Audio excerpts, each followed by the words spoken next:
So I saw Don't Worry Darling and Pearl. I watched both of these movies fairly late.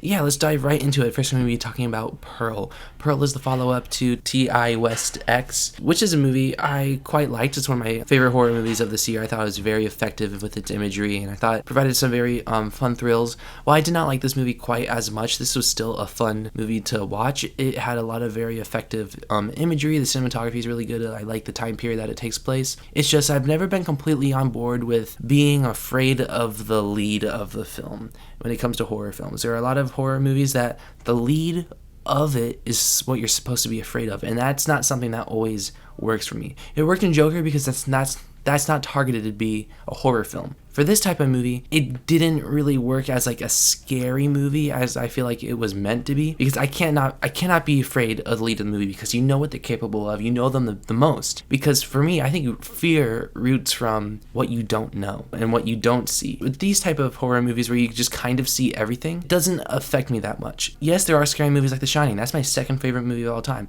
I admire The Shining because of its effectiveness with its imagery. Not because I'm afraid of Jack Torrance, but you're afraid of Jack Torrance because of you don't know what's affecting him, what's causing him to do these things.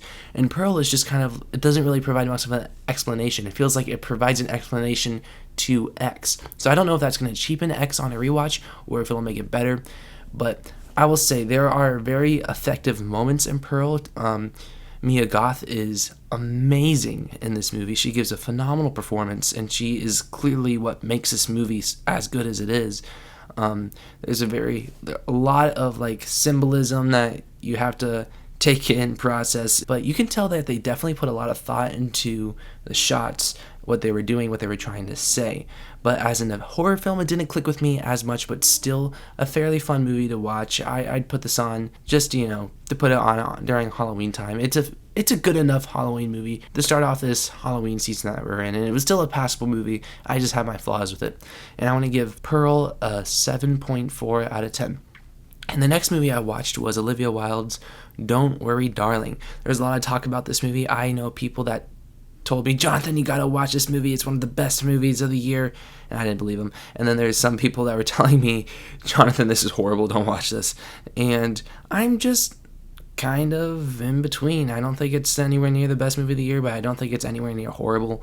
I thought it was okay. It's a frustrating movie, if anything. There's a lot of frustrating things here that, because of how close it was to greatness, because you got a great cast minus Harry Styles.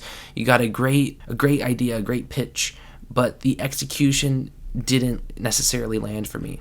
With the last act of the movie, while admittedly I was disappointing, I felt like I should have taken up more of the runtime, so I felt like maybe you could have been a little bit more fulfilled watching that last act, because by the time you get to the big twist of it all, I just felt a little underwhelmed. So, and it was also very familiar, something that we've seen before, so that disappointed me a little bit. But at the end of the day, it was fine. I mean, I wasn't like particularly like intrigued, invested, and gripped, but I wasn't particularly bored while watching it. It passed the time. It was okay. Florence Pugh was phenomenal in it, and the rest of the cast, they were good minus Harry Styles. Harry Styles needs to stick with singing because his performance did not work with me whatsoever. When I saw the clips of this movie, when I was talking to the people that were telling me to watch this, I was like, are you sure Harry Styles is good? He's like, no, it's purposeful because of this. Well, they didn't tell me why. They're like, it's a spoiler, but it's purposeful for a reason. And I see what they're talking about. It just literally sounds like something that they put in post because they knew his performance was like that. So, and it also doesn't make a lot of sense. There's a lot of nonsensical things within this plot, particularly with something that initiates almost the whole plot and the whole arc for Florence Pugh's character, and initiates the whole thing, but you never learn the reason behind it. It makes little to no sense. But maybe if there's a longer cut of this movie, I would like it more. Maybe I feel like maybe there's a longer cut of this movie that's a lot better. That would not surprise me at all. But as for right now, it was watchable. The twist kind of frustrated me because I was a little underwhelmed by the idea of it.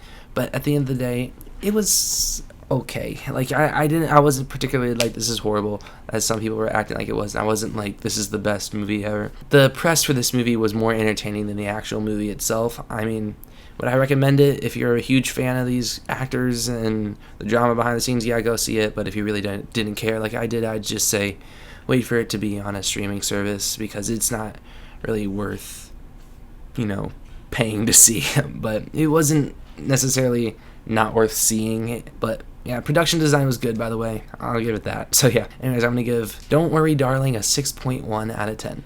So those are the two movies that I saw. See you guys in the next video.